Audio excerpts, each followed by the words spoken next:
Hey, in this tutorial, we'll be working on email parser in Zapier. As a quick note, if your data is pretty consistently formatted and it's sitting in a lot of noise, especially if it's swimming in a sea of noise, you might want to hang out at our Gmail tutorial instead. However, if your data is pretty clean, you don't mind working with a randomly generated alphanumeric email, I'll show you what I mean in a second. And most importantly, if it's pretty hard to pick out your data just using little bits of formatting, then hang out here. So the first thing we're going to do is set up our randomly generated alphanumeric email, so you know when to turn around and go to the other one if that's where you should be. So go to parser.zapier.com, log in with your Zapier account, pretty seamless, authorize it, and ta-da! So these are addresses that you can send your emails to, and Zapier will look through each of them and pick out the bits of information that you're asking for. It's randomly generated because they're supposed to be private to avoid spam, so after this tutorial is over, I'm deleting everything that you see right here, right now. So what we're going to do is click Create Mailbox, and then here we have it generated for us, our random email. So if at this point you're thinking, oh, I would need my client to send emails to that pretty random looking thing, or it'll just be a hassle to have this auto-forwarded through Gmail, then maybe head over to the Gmail tutorial. Otherwise, if you think, hey, this is all right, then stick around. Okay, what we're going to do now is forward ourselves an email to this URL. You can copy and paste it or type it from scratch, but I think that's a little bit beyond me right now. And then you can hop over to what I would recommend be your noisiest email. So maybe you might want to test this out a little bit and see what comes out as noisiest when written in plain text. And this one was it, but you might have to experiment on your own. So what I'm going to do is paste the email here and send this to myself. And it should show up here. I would recommend you not skip waiting because Zapier support team has noted this as an issue or a little bug that has applied not just to me, but to other people, that it's given us like a 505 error in the long run. And ta-da! Now it's come through. This is what I mean by it's a little bit noisy. There are a whole bunch of little asterisks. So now I am going to pick out the price and call this cost. And then I'm going to call this description. So I haven't had the chance to talk about where I want this data to go. I'm planning to just have it sent to Splitwise because it's just an easy, straightforward example. Splitwise is a funky app where you can split expenses between people, whether you're traveling with them or living with them. Typically, Splitwise just asks for a description of the item and the cost, so that's all I'm going to be picking up. And then now I'm just going to save this address and template. And what I'm going to do now is just test to see if it can pick up this information again from the same vendor. So again, to reiterate, this is our second email receipt. Just paste this randomly generated email and wait for it to show up in your mailbox. You can hop out, hop in, wait for it to come in. And yeah, it looks like it's picked it up pretty cleanly. Fantastic. What we're going to do now is forward receipts from other vendors and see how it does.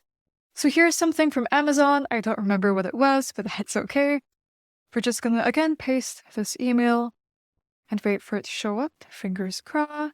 Horror of horrors, it's picked up way too many things, which is no horror at all. All we need to do is report it as inaccurate. Help. Yeah. Zapier out. I suspect it's a little bit trickier because it's picking up the fact that it's forwarded as well, but it's fine. As you can see, I'm always trying to highlight it from the subject, kind of give email parser a hint as to where it could live, because it'll always sort of live there. And then I'm just going to make sure I've highlighted just the call, and we'll see how this goes. Save extra template, and we're going to go find another Amazon receipt. Again, I don't remember what this was. Might have been someone's Christmas present.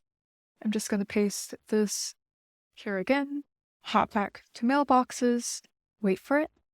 And thankfully, it's picked up the right thing pretty quickly. We're just going to make sure it's foolproof and just put in one more vendor. This time an event. This was to a musical that my friend did. For whatever reason, I'm putting it on Splitwise. I'm going to just send it again. I've seen this have happened a couple of times. Hop back, hop in, or just refresh. Okay, unfortunately, it's picked up everything again. But I think we don't have to worry too much because it looks like it learns pretty quickly. Maybe the easier thing to do actually is to pick this one up. So I'll see if that works better instead. Pick up the price, save it, and I'm just going to run one more event through. And yeah, in this case, it's almost right. It picked up almost the right subject, definitely picked up the right cost, so I'm pretty happy with that. And yeah, from here we can start building our Zap. So we're going to create a Zap from scratch, pick as our trigger email parser by Zapier, have as our event whenever we get a new email, continue with this, pick our mailbox, which was this E7 one, test it, and yeah, it's picked this up. And we'll have as our action logging something onto Splitwise, create an expense. I've set this up before, so it's already here. And have as our cost, parse output cost. And then our description is parse output description. You'll see that I've labeled it pretty intentionally for a reason. It looks like this is a little bit buggy, but that's okay. No issue, we can fix it later on. Generally, it should work. Let me avoid bothering any of my friends. Okay, I'm just gonna test this step. Again, it didn't pick up the description as it should have, but everything else was picked up. And then all we need to do is hop onto Splitwise and see if it came through. And it did! Yay! Even though it saved a little bit wrongly. And I'll just go back and fix the parsing system. The error might just have been having picked the wrong parse output option. There was a properly formatted one up here. So my mistake. It's also not perfect. I think this one got a little bit buggy because the title has a bracket in it. But yeah, I guess if we just fix this part, we'll end up pretty quickly with a better output, more descriptive output, which we see here. Again, this might take a few rounds of playing around and editing the template. Otherwise, the last thing you have to do is just click publish.